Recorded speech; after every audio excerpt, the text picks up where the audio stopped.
नमस्कार. जागतिक संघर्ष आता थेट भारताच्या आर्थिक दारावर येऊन ठेपले आहेत. पण याचा आपल्या सगळ्यांवर नेमका काय परिणाम होऊ शकतो? पश्चिम आशियातील तणावापासून ते आपल्या देशाच्या संरक्षण सज्जतेपर्यंत, चला तर मग या सगळ्याचा आपल्यावर काय परिणाम होतोय हेच आपण आज सविस्तरपणे समजून घेणार आहोत. आज आपण कुठून सुरुवात करणार आहोत? तर इराणच्या तेल संकटापासून. तिथून आपण बघूया की आपल्या अर्थव्यवस्थेवर याचा नेमका कसा आणि किती परिणाम होतोय. मग आपण मोठ्या चित्राकडे वळूया, म्हणजे हे बदलतं जागतिक वातावरण, भारताची संरक्षण तयारी आणि या सगळ्यावर उपाय म्हणून आपण भविष्यात काय करायला हवं, या 5 महत्त्वाच्या मुद्द्यांवर आपण चर्चा करणार आहोत. चला सुरुवात करूया आपल्या पहिल्या भागापासून. इराण संघर्ष आणि त्यामुळे तयार झालेलं तेलाचं संकट. आता प्रश्न हा आहे की हा संघर्ष भारतासाठी इतका महत्त्वाचा का आहे? सगळ्यात महत्त्वाचा प्रश्न की हजारो किलोमीटर दूर सुरू असलेला हा संघर्ष भारतीय अर्थव्यवस्थेला कसा काय धक्का देऊ शकतो? बरं, याचं उत्तर एकाच आकड्यात दडलेलं आहे. आणि तो आकडा आहे 85%. हो, अगदी बरोबर. भारत आपल्या गरजेच्या तब्बल 85%हून अधिक कच्चं तेल आयात करतो. आणि हीच खरं तर आपली सर्वात मोठी आर्थिक कमजोरी आहे, विशेषतः जेव्हा जगात अशी काही अस्थिरता निर्माण होते. आता असं वाटेल की आपण तेल वेगवेगळ्या देशांकडून घेतो म्हणजे धोका विभागला गेलाय. पण गंमत बघा, यातले तब्बल 46% तेल हे फक्त आखाती देशांमधून येतं, म्हणजे इराक, सौदी अरेबिया, UAE आणि कुवेत. याचा सरळ अर्थ काय, तर धोका एकाच ठिकाणी केंद्रित झाला आहे. आणि या धोक्याचं केंद्रस्थान आहे होर्मुझची सामुद्रधुनी. याला चोक पॉइंट असं म्हणतात. म्हणजे काय, तर एक अतिशय अरुंद सागरी मार्ग.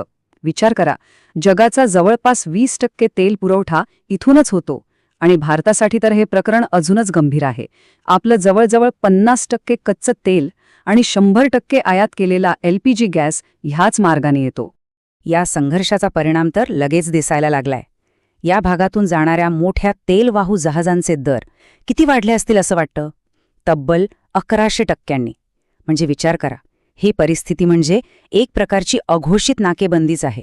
आणि यामुळे आपली संपूर्ण पुरवठा साखळी धोक्यात आली आहे. आणि इथूनच आपण आपल्या दुसऱ्या भागाकडे येतोय. ह्या तेल संकटामुळे भारतीय अर्थव्यवस्थेवर एक नाही तर दुहेरी आघात कसा होतोय हे समजून घेऊया. याला अर्थशास्त्राच्या भाषेत स्टॅगफ्लेशनरी शॉक असंही म्हणतात. म्हणजे काय, तर एकाच वेळी आर्थिक विकास मंदावतो आणि महागाई मात्र वाढते. हे बघा, हे गणित अगदी सरळ आहे. जेव्हा कच्च्या तेलाच्या किमतीत फक्त 10% वाढ होते तेव्हा आपला GDP विकास दर कमी होतो, पण दुसरीकडे महागाई वाढते. म्हणजे पेट्रोल डिझेल तर महाग होतच, पण त्याचा परिणाम भाजीपाल्यापासून सगळ्याच गोष्टींवर होतो. आणि तिसरा फटका म्हणजे चालू खात्यातील तूट वाढते. आता हे जरा किचकट वाटेल, पण सोप्या भाषेत सांगायचं तर वस्तू आयात करण्यासाठी आपल्याला जास्त डॉलर मोजावे लागतात, ज्यामुळे आपला रुपया कमजोर होतो. आणि याचा थेट परिणाम आपल्या सगळ्यांच्या खिशावर होतो. मग प्रश्न येतो की आपल्याकडे या संकटाचा सामना करण्यासाठी काही सुरक्षा कवच आहे का?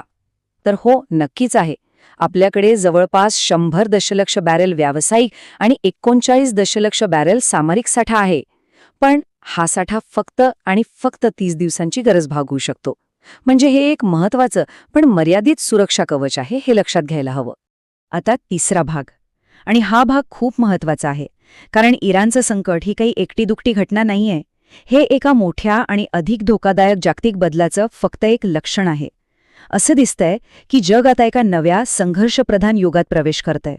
आठवत असेल, 2022 भारताच्या पंतप्रधानांनी म्हटलं होतं की आजचा काळ युद्धाचा नाही, आणि त्यावेळच्या परिस्थितीनुसार ते विधान अगदी योग्य होतं. पण आजचं वास्तव मात्र पूर्णपणे वेगळं आहे. जग अधिक संघर्षमय झालं आहे. हे केवळ एक विधान नाही, तर आपल्या डोळ्यासमोर घडणारं एक कठोर सत्य आहे.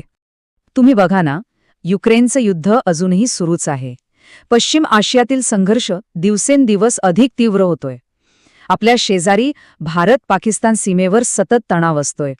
तिकडे पाकिस्तान अफगाणिस्तानमध्ये संघर्ष आहे, आणि आफ्रिकेत तर अनेक ठिकाणी युद्धजन्य परिस्थिती आहे. म्हणजे काय, तर ही अस्थिरता आता सगळीकडे पसरली आहे. आणि हे बदलतं जागतिक वास्तव आपल्याला एका खूप महत्त्वाच्या प्रश्नासमोर आणून उभं करतं. या नव्या संघर्षमय युगासाठी भारताची लष्करी आणि आर्थिक तयारी खरंच पुरेशी आहे का? चला, याचाच आता आढावा घेऊया. हे एकच उदाहरण कदाचित पुरेसे ठरेल. भारतीय वायुसेनेसाठी मंजूर असलेली स्क्वॉड्रन संख्या आहे 42, पण प्रत्यक्षात आपल्याकडे किती आहेत? फक्त 30. आपल्या आजूबाजूला इतकं अस्थिर वातावरण असताना ही एक खूप मोठी आणि चिंताजनक तफावत आहे. हे स्पष्टपणे दाखवतं की आपली तयारी कुठेतरी कमी पडतीये. आणि म्हणूनच अनेक तज्ज्ञ आता एका नव्या संकल्पनेबद्दल बोलू लागले आहेत, ती म्हणजे वॉर ॲडजस्टंट इकॉनॉमी, म्हणजेच युद्ध अनुषंगिक अर्थव्यवस्था. आता याचा अर्थ पूर्णपणे युद्ध अर्थव्यवस्था असा नाही, तर अशी अर्थव्यवस्था जिथे गरज पडल्यास आपले सामान्य नागरी उद्योग आणि तंत्रज्ञान अत्यंत वेगाने संरक्षण उत्पादनाकडे वळवता येतील. आणि हाच विचार आपल्याला आपल्या शेवटच्या आणि सर्वात महत्त्वाच्या भागाकडे घेऊन येतो. या संकट सज्जतेसाठी भारताने नेमकं काय करायला हवं? काय आहे पुढचा मार्ग? तर पहिला टप्पा आहे तात्काळ उपाययोजना. यात काय काय येतं? तर सगळ्यात आधी सरकार सबसिडी आणि कर कपात करून वाढत्या किमतीचा धक्का कमी करू शकतं. दुसरं, रिझर्व्ह बँक व्याजदर स्थिर ठेवून रुपयाला सांभाळू शकते.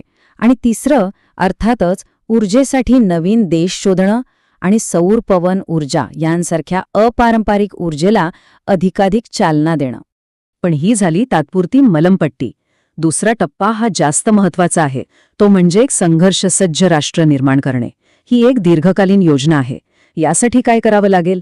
तर संरक्षण साहित्याचं जास्तीत जास्त उत्पादन देशातच करणं, सायबर आणि माहिती युद्धाची आपली क्षमता वाढवणं, नागरी आणि लष्करी उत्पादनांमध्ये एक समन्वय साधणं, आपली गुप्तचर यंत्रणा आणखी मजबूत करणं आणि सगळ्यात महत्त्वाचं म्हणजे ऊर्जा आणि इतर जीवनावश्यक वस्तूंचा पुरेसा साठा तयार ठेवणं. आणि हे सगळं विश्लेषण आपल्याला एका अंतिम पण अत्यंत मूलभूत प्रश्नाकडे घेऊन येतं. या सतत बदलणाऱ्या जगात शांतता टिकवण्यासाठी खरोखरच शक्तीची गरज आहे का, यावर गांभीर्याने विचार करणं हेच कदाचित आजच्या काळातील सर्वात मोठं आव्हान आहे.